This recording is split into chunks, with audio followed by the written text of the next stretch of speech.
어제는 온 나라가 축구 얘기로 시끌벅적했습니다. 여러분 아시는 것처럼 토요일 새벽에 대한민국이 강호 포르투갈을 꺾고 불가능할 것이라고 여겨졌던 16강에 올라갔기 때문입니다. 각 나라의 그 16강 진출 가능성을 전문 업체들이 예측을 한 것이 있습니다. 미국의 한 전문 업체는 대한민국이 16강을 올라갈 것에 대해서 11%의 가능성을 점쳤고, 영국의 한 업체는 9%밖에 되지 않는다고 그렇게 예측을 했습니다. 뒤집어서 보면 대한민국이 16강에 올라가지 못할 것이 91%라는 생각입니다. 그리고 89%가 대한민국은 16강에 올라갈 그런 환경과 여건과 실력이 되지 못한다라고 그렇게 과학적으로 수리적으로 데이터를 내놓은 것이에요. 실제로 뚜껑을 열어봤더니 잘하기는 잘했지만 여러분 점점 그 가능성은 점점 줄어들었죠. 가나에게 패배를 했을 때에 또 줄었고, 또 마지막 희망을 안고 포르투갈과 마음을 다하여서 시합을 나갔지만 전반 초반에 벌써 한 골을 먹어버렸습니다. 어떤 분들은 그거 보면서 아유 이거 뭐 잠 안 자고 볼 이유 있겠나 싶어서 잠자러 들어간 분들도 있을 수도 있습니다. 아마 웃는 분들은 잠자러 들어가는 분들 같아요. 그래서 끝까지 희망을 끈을 놓지 않고 마지막까지 후반전까지 지켜봤습니다. 그래도 간신히 동점을 만들었지만 우리가 16강에 올라가려면 반드시 이겨야만 했습니다. 그런데 후반전이 다 끝날 때 시간이 되었어도 골이 터지지 않았습니다. 그런데 어떤 일이 벌어졌습니까? 바로 추가 시간에 기적이 일어난 것이죠. 손흥민 선수가 열심히 달려서 뒤에 따라온 황희찬 선수에게 어시스트를 했고, 그것이 한 방에 골로 연결이 되어져서 온 국민이 벌쩍벌쩍 새벽에 온 나라가 들썩였습니다. 아마 눈물바다가 되어진 것 같아요. 여러분, 어떻게 그들이 이길 수 있었을까요? 그들은 끝까지 포기하지 않았습니다. 남들은 올라갈 가능성이 없다라고 말할 때, 91%의 부정적인 이야기를 할 때에 그들은 9%의 가능성을 믿고 끝까지 포기하지 않았기 때문입니다. 손흥민 선수가 인스타라고 하는 SNS에 글을 짤막하게 올렸는데 이렇게 올렸더라고요. 저희는 포기하지 않았고 여러분들은 우리를 포기하지 않았습니다. 그들은 끝까지 포기하지 않았고 국민들도 대한민국 대표팀을 포기하지 않았던 것입니다.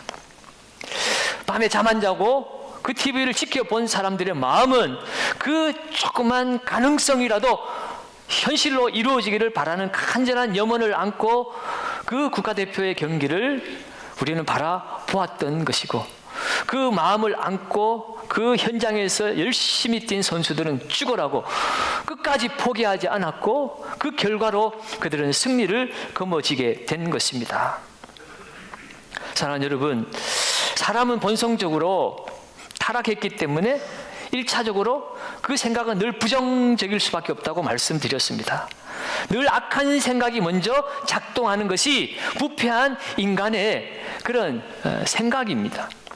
그렇기 때문에 우리는 늘 생각의 싸움에서 승리해야 함을 지난 시간 말씀드렸습니다. 생각의 싸움에서 승리하는 것, 곧 생각의 전환이라고 하고요. 그것을 신앙적으로 표현하면 생각의 복음화라고 말씀드렸습니다. 복음적인 생각은 늘 하나님의 시각으로 나를 보고 세상을 보는 것입니다. 그것을 생각의 복음화라고 하지요. 이 생각의 복음화를 통해서 나를 보고 세상을 볼 때 우리는 진정한 만족과 기쁨을 얻을 수 있고, 그 하나님의 시각으로, 하나님의 그 관점으로 나를 보고 세상을 살아갈 때에 우리는 세상이 줄 수 없고 알 수 없는 하나님의 평안, 기쁨, 은혜를 경험함으로 우리는 행복한 사람이 되어질 수 있는 것이죠. 그런데요, 오늘 우리가 한번 생각해 볼 것은 그 생각을 복음적으로 우리가 가졌을지라도 그 복음적인 생각이 행동으로 옮겨지는 것 또한 중요하다는 것입니다. 어떤 사람은 그 생각을 행동으로 옮기는 사람이 있는가 하면 생각을 생각에서 그냥 멈춰버리는 그런 사람들도 있습니다.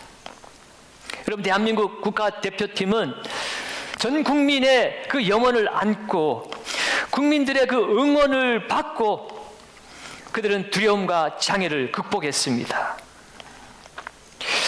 오늘 이 땅을 살아가는 저와 여러분들은 이 국가대표들처럼 세상 사람들이 주목하고 알아주는 사람들은 아닙니다. 그렇다면 어떻게 우리에게 복음적인 생각을 우리의 삶의 행동으로 실천하며 살아갈 수 있을까요? 그 힘의 원천은 어디에 있는가 하는 것입니다.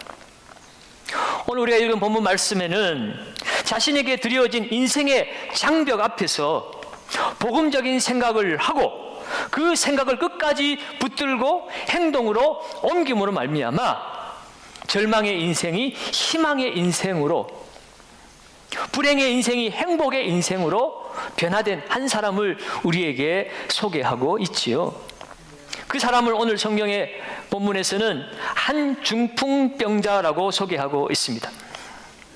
예수님께서 갈릴리의 한 마을에 들어가셨을 때 거기에 오랫동안 중풍병으로 고통한 한 사람이 있었습니다. 예수님께 사람들이 그를 침상처럼 메어서 왔다고 하는 것을 보니 이 사람은 가벼운 중풍이 아니었어요. 하반신이 마비되었거나 아니면 전신이 마비되어서 스스로는 이동을 할 수 없는 중증 환자였습니다. 그런데 이 사람이 예수님의 소식을 들었습니다. 어쩌면 그를 먹여온 사람들이 그에게 알려주었는지 모릅니다. 예수라는 분이 계신데 그분은 모든 질병을 고치시는 분이시다. 그분이 우리 마을에도 오셨다라고 그렇게 알려주었고, 그 친구들이 가자고 했는지 아니면 그 환자가 가자고 했는지 모르지만 오늘 성경은 그들이 한마음 되어서 예수님께로 나아왔다는 것입니다. 그런데 그들이 예수님께 나아가면 할 수 있다, 된다라는 그런 생각을 가지고 행동으로 옮겼지만, 그러나 그것이 결코 쉬운 일은 아니었습니다. 오늘 19절 상반절에 보면 무리 때문에 메고 들어갈 길을 얻지 못한지라. 침상을 메고 왔지만 예수님을 만날 길이 막혀버린 것입니다. 인산인해를 이루고 있습니다. 오늘 이 중풍병자뿐만 아니라 각양 질병을 가진 사람들이 이 중풍병자와 마찬가지로 고침받고자 예수님 만나려고 인산인해를 이루었고, 어떤 이는 내 사업을 시작했으니 내 사업장에 축복기도 한번 해주십시오, 아니면 내 자녀를 이끌고 와서 내 자녀가 잘 되도록 안수기도 한번 해주십시오, 뭐 각양 다양한 제목을 가지고 예수님 앞으로 온 것입니다.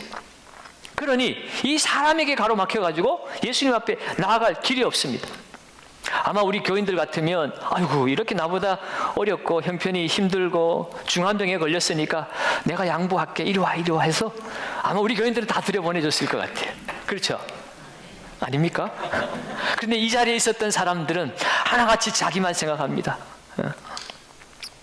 양보할 여유가 없습니다. 내 코가 석자인데 모두가 다 내가 먼저 하니 도저히 비집고 들어갈 틈이 없습니다. 그러니 오늘 이 중풍병자가 예수님을 만날 확률은 11%도 9%도 아닙니다.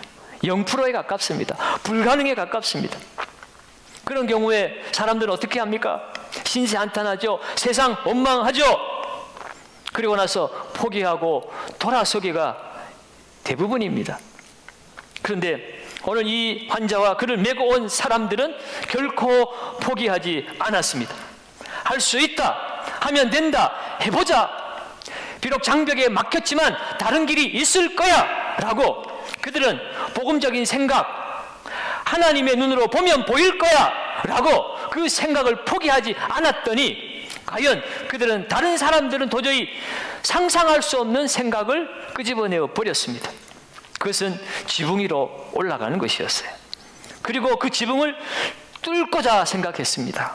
19절 하반절입니다. 지붕에 올라가 기와를 벗기고 병자를 침상째 무리 가운데로 예수 앞에 달아 내렸다라고 얘기하죠.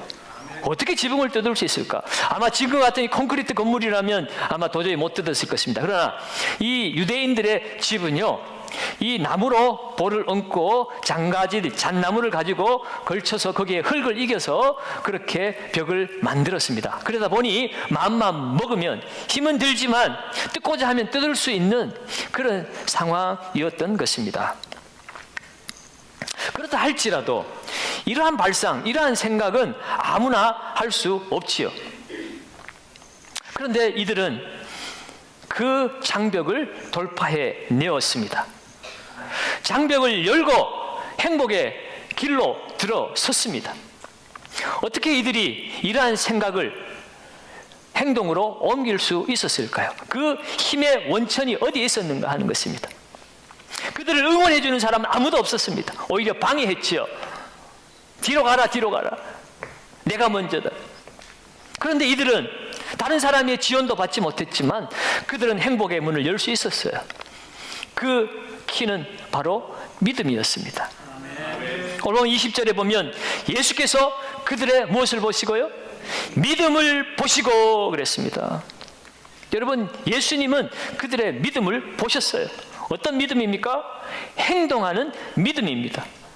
포기하지 않고 좌절하지 않고 돌아서지 않고 그들은 끝까지 하나님이 행하실 일들을 바라보았더니 그들에게 새로운 길이 열려버렸습니다. 바다 밑에 길이 있으리라고 누가 생각했습니까? 상상이나 할 일이겠습니까? 그러나 하늘을 보니 하나님은 홍해를 거두어서 그 밑에 길을 보여주셨어요. 그 길을 건넜습니다.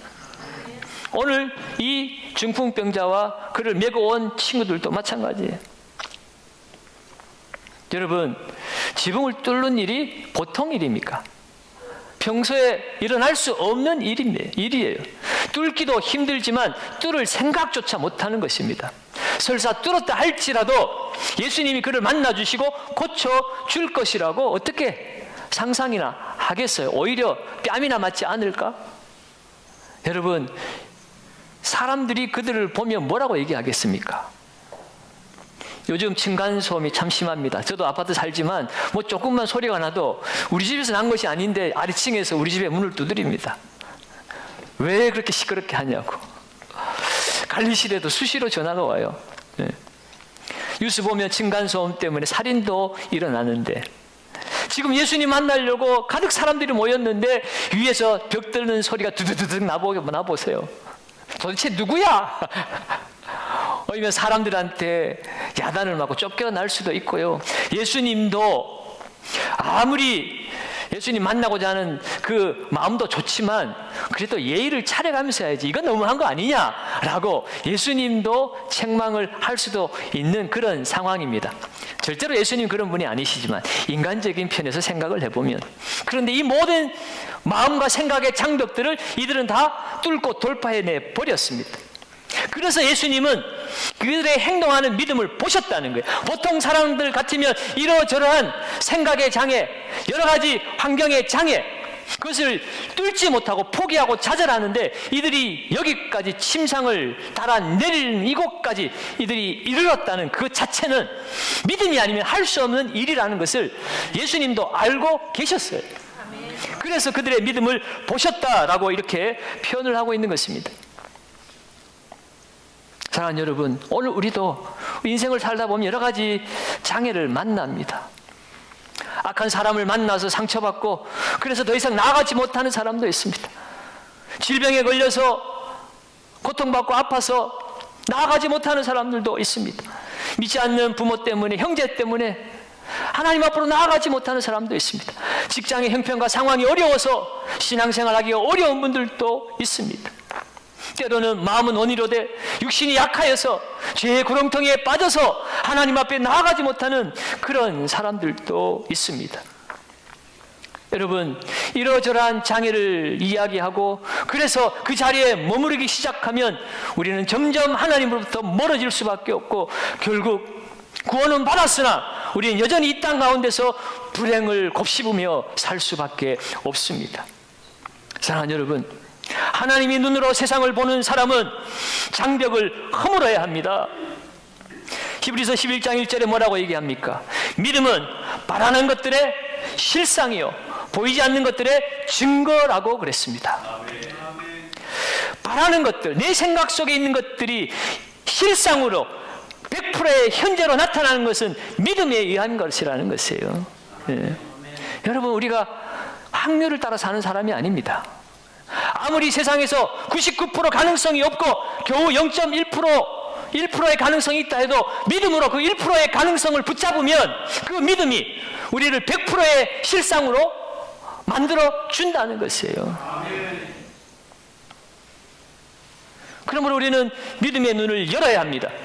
장벽만 보지 말고 장벽 뒤에서 일하고 계시는 하나님을 볼 수 있는 것이 바로 믿음입니다. 이 믿음으로 우리는 행복의 문을 열어가야 하는 것입니다.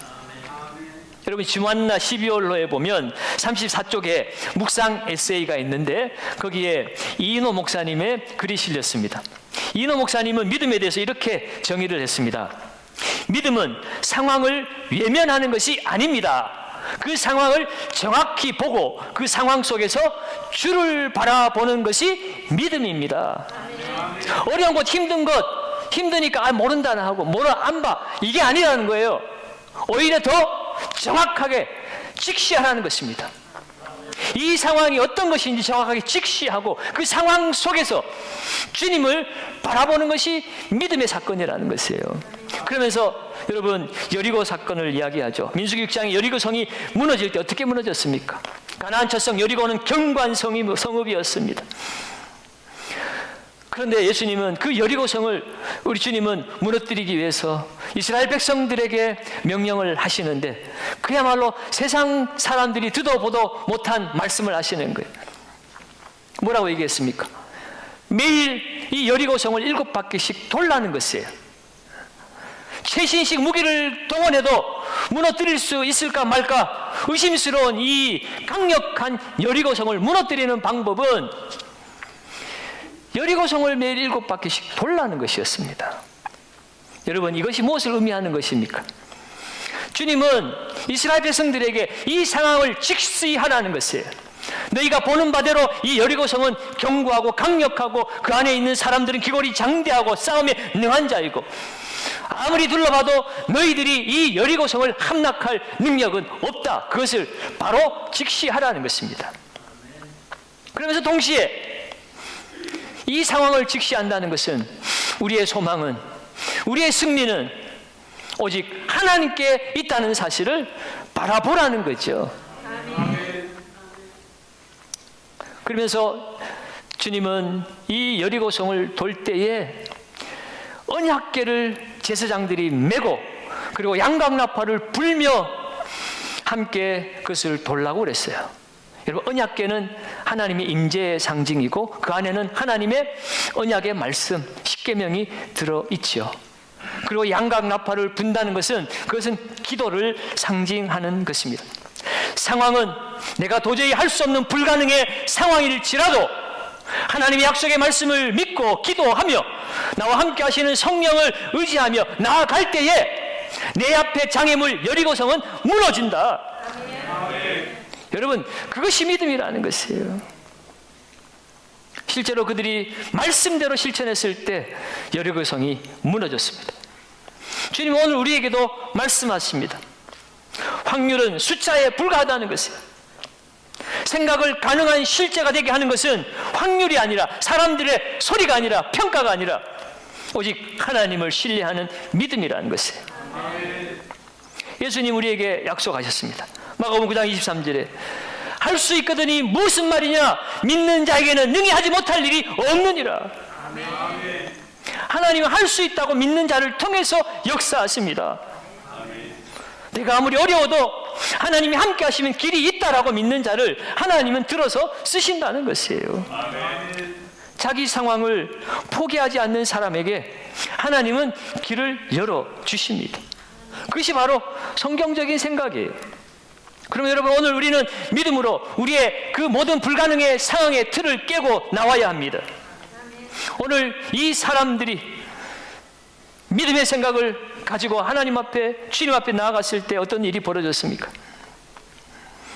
그 병자를 향하여서 예수님이 뭐라고 말씀하세요? 20절 하반절에 내 죄 사함을 받았느니라.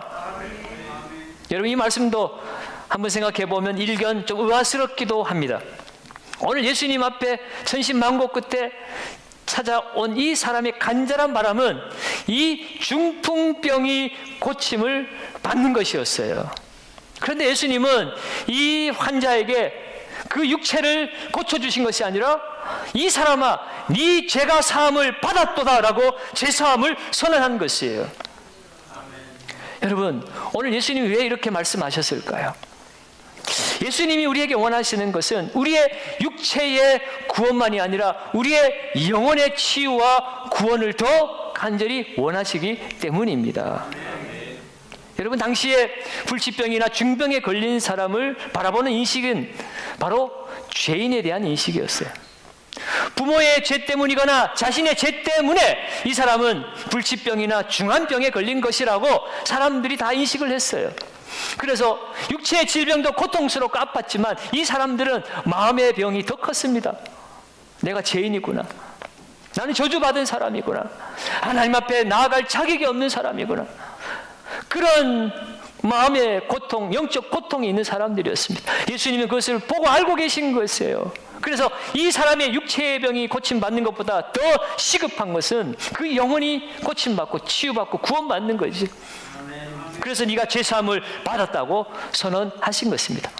그런데요, 여러분, 그 상황을 보고 반발하는 사람들이 있었습니다. 바로 바리새인과 서기관들이죠. 왜요?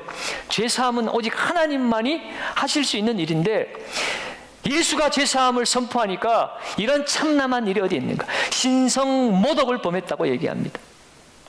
예수님이 십자가에 달리신 제목도 신성모독죄였어요. 예수님은 그 상황을 아십니다. 사람들의 마음을 꿰뚫어 보시고 계신 분이십니다. 그래서 예수님은 바로 후속 조치를 취합니다. 24절에 보면 내가 내게 이르노니 일어나 내 침상을 가지고 집으로 가라. 주님이 말씀하시니 그 자리로 이 환자가 벌떡 일어나서 아예 침상을 들고 집으로 가는 역사, 육체의 치유도 얻게 되었습니다. 여러분, 이를 보고 사람들이 깜짝 놀랍니다. 여러분, 예수님이 오늘 환자를 치유한 것이 이것이 처음 아닙니다. 예수님은 가는 곳마다 수많은 환자들을 고쳤어요. 그런데 이 사람들이 깜짝 놀래요. 26절에 한번 보십시다. 모든 사람이 놀라 하나님께 영광을 돌리며 심히 두려워하여 이르되 오늘 우리가 놀라운 일을 보았다 하니라. 여러분, 이 사람의 이 병고침이 이전의 병고침과는 무엇이 달랐길래 사람들이 이렇게 깜짝 놀랍니까? 그것은 바로 예수님이 죄사함을 선포하셨기 때문이에요. 바리새인과 서기관들은 예수님이 이 오래된 중풍자를 고칠 자신이 없으니까 사람들을 속이려고 괜히 다른 것으로 주제를 이끌어서 얼버무리려고 한 것 아니냐라고 이렇게 생각을 한 것이에요. 그러나 예수님 뭐라고 얘기합니까? 내가 죄사함의 권세가 있는 줄 너희가 알게 하리라 하시면서 선포하셨더니 그 즉시로 이 사람이 나와버린 거예요. 죄사함을 선포하는 하나님의 그 신적 권세를 오늘 이 사람의 육체의 치유를 통해서 증명해 내신 것입니다. 그것을 보고 사람들이 놀라고 하나님께 영광을 돌린 것이에요. 우리가 기다리던 메시아 구세주가 이분이 맞구나. 그것을 예수님은 이 환자를 고쳐주심으로 증명해 낸 것이기 때문에 모든 사람이 다 놀라 자빠진 거예요. 주위 사람도 놀라고 환자도 놀라고 환자를 메고 온 사람도 놀라고 모두가 다 놀라서 하나님께 영광을 돌렸습니다. 여러분, 주님이 행하시는 기적은 기적 자체가 목적이 아니고 기적을 통해서 이 기적을 행하시는 주님이 바로 하나님의 아들 메시아 구세주인 것을 나타내시기 위함이었어요. 그래서 요한복음에는 예수님이 행하신 이 기적을 기적이라고 표현하지 않고 표적이다라고 이렇게 표현하죠. 사인이라는 것이에요. 미라클이 아니고 사인이라는 것입니다. 사인은 표지잖아요. 이것입니다. 이리로 가세요. 뭔가 알려주는 것이 사인이에요. 기적은 예수님의 하나님 되심을 알려주시는 사인에 불과한 것이지 표적에 불과한 것이지 그 기적 자체가 목적은 아닙니다.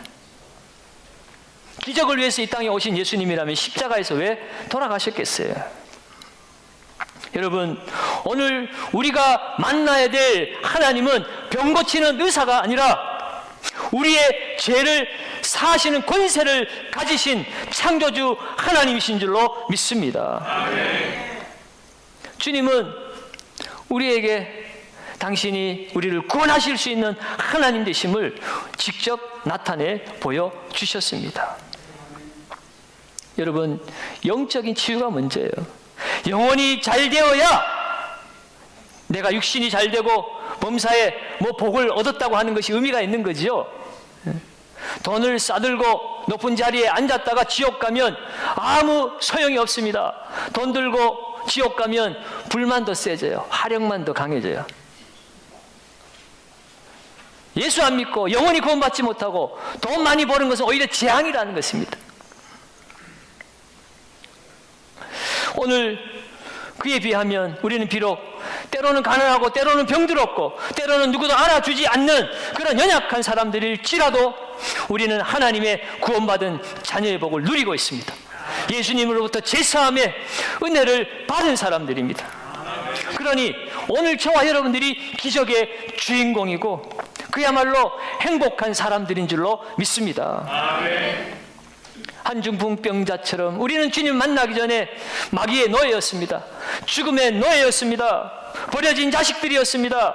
살아있으나 산자가 아니었습니다. 멸망의 길로 나아가는 사람들이었습니다. 그런데 하나님의 구원의 은총을 입고 예수 그리스도의 은혜로 말미암아 우리는 하나님 나라의 백성으로 살아가고 있습니다. 이 사실을 알고 누리는 것이 성도의 행복입니다. 아멘. 여러분 행복하십니까? 네, 한 번 더 고백합시다. 나는 행복합니다. 옆 사람과 고백합니다. 당신이 더 행복하기를 원합니다. 여러분, 우리가 이렇게 구원받은 자의 행복을 누리는 사람들이라면 이제 우리는 어떻게 살아야 합니까? 오늘 이 중풍병자에게 일어난 일들을 보면서 우리가 주목해야 할 일이 있습니다. 그것은 가난하고 병들고 제사함 받아야 될 잃어버린 자들을 하나님 앞으로 데려가는 것이에요. 오늘 새벽에 누가복음 15장 말씀에도 하나님은 이미 구원받은 의인 99명보다도 이 땅에 잃어버려진 한 사람, 그 사람을 찾는 것을 더 기뻐하신다고 말씀하셨죠. 여러분, 이 세상 사람들은 잃어버린 사람이지 멸망받을 사람이 아닙니다. 저와 여러분들도 한때는 잃어버려졌던 죄인이었어요. 그런데 주님이 우리에게 찾아와 주시고 우리를 구원해 주시는 놀라운 은혜를 입고 우리는 하나님 나라의 그 잔치상에 앉아있는 사람들입니다. 그렇다면 주님 다시 오실 때까지 주님을 알지 못해서 세상 중에 방황하는 인생의 장벽에 가로막혀서 절망하고 있는 그들에게 예수 그리스도를 만나게 하는 통로로 우리가 살아가야 합니다. 특별히 오늘 이 믿음에 대해서 예수님께서 뭐라고 얘기했습니까? 그들의 믿음을 보시고 그랬어요. 이 중풍병자의 믿음만 보신 것이 아니라 그를 데리고 온 네 사람의 친구들의 믿음도 함께 보셨습니다. 사실 예수님의 소문을 들은 사람은 이 친구들이었어요. 그들이 그에게 전해주었을 것입니다. 그리고 할 수 있다, 해보자, 가보자라고 함께 권면한 사람이 이 친구들이었어요. 가로막혀서 나갈 수 없을 때 지붕으로 올라가는 열심과 정성을 낸 사람도 이 친구들이었습니다. 누워있는 환자는 아무것도 할 수 없는 사람이에요. 이 네 사람의 협력, 그들의 수고, 그들의 헌신이 한 사람의 현재와 미래를 바꾸어 놓았다는 사실입니다. 희생과 수고 없이 행복은 만들어지지 않습니다. 성도의 행복은요, 헌신하고 희생하고 수고하고 나누는 데 행복이 찾아옵니다. 그것이 하나님 나라의 원리이기 때문에 그래요. 여러분, 오늘 이제 우리는 예수님처럼 예수님이 우리를 위해서 낮아지시고 희생하고 섬기신 것처럼 우리도 이제 예수님 따라서 이 세상 중에 잃어버린 자를 찾는 일에 우리의 수고와 헌신을 감당해야 할 줄로 믿습니다. 거기에 생명의 역사, 기적의 역사가 나타나고 그 안에 참된 행복을 누리는 기적의 현장이 되어질 줄로 믿습니다. 특별히 믿음의 동역자들과 함께 하시기 바랍니다. 한 사람이 여러 사람을 살리는 일들도 혹한 가다가 있습니다. 여러분, 한 사람이 여러 사람 살리는 것이 쉽지는 않아요. 그러나 여러 사람이 힘을 합쳐서 한 사람 살리는 것은 한 사람이 하는 것보다 훨씬 쉽습니다. 여러분, 오늘 주님은 두세 사람이 내 이름으로 모인 곳에 나도 그들과 함께 있다고 말씀을 하셨어요. 두세 사람이 내 이름으로 함께 기도할 때에 하나님은 역사하신다고 말씀해 주셨어요. 아멘. 주님은 우리가 하나 되기를 원하십니다. 한 마음 되기를 원하십니다. 그래서 우리는 예수님의 그 말씀의 인도를 받고 함께 모여 기도하며 주님이 원하시는 일에 우리가 함께 달려가야 하는 것입니다. 아멘. 영혼 구원하는 일은 우리가 포기할 수 없는 일이에요. 여러분, 오늘 내 삶의 기적이 일어나고 내 공동체의 기적이 일어나는 이 모든 것은 믿음으로부터 출발되었습니다. 나 한 사람이 믿음뿐만 아니라 나와 함께하는 동역자의 믿음이 하나로 합쳐질 때에 놀라운 기적, 많은 사람들이 놀라고 하나님께 영광을 돌리는 놀라운 은혜의 역사가 나타났습니다. 오늘 우리 경산교회 성도들의 가정의 사업터 직장 위에 하나님 앞에 영광을 돌리고 이 세상 사람들이 놀라는 기적의 역사가 나타나기를 주의 이름으로 축원합니다. 히브리서 11장 6절에 보면 믿음이 없이는 하나님을 기쁘시게 못하나니라고 합니다. 하나님께 나아가는 자는 반드시 그가 계신 것과 그를 찾는 자들에게 상 주시는 이심을 믿어야 할지니라. 하나님은 우리에게 상을 주시는 분이에요. 하나님을 찾으면 하나님은 우리에게 우리가 알지 못하는 크고 비밀한 일을 우리에게 나타내어 주시는 분이세요. 아멘. 여러분, 백부장은 자기 하인이 병들어 죽게 되었을 때에 예수님을 찾아갑니다. 나는 이방인이지만 내 하인이 병들어 죽게 되었지만 예수님 앞에 나아가면 내 하인이 고침받을 것이라는 믿음을 가지고 나아갔을 때에 주님은 뭐라고 말씀하십니까? 백부장이 내 믿음대로 될지어다. 가라. 아멘. 여러분, 백부장은요, 나는 이 군대에서 사는 사람입니다. 상관이 명령하면 부하가 그대로 실천합니다. 예수님 우리 집에 오실 필요도 없습니다. 지금 말씀해 주십시오. 그때 주님이 말씀하신 거예요. 가라, 내 믿은 대로 될지어다.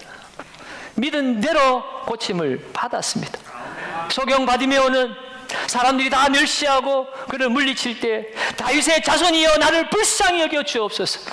아무리 사람들이 나를 가로막고 멀리해도 내가 주님만 만나면 해결받을 수 있다는 믿음으로 나아갔을 때 그 또한 내 믿은 대로 될지어다. 가라.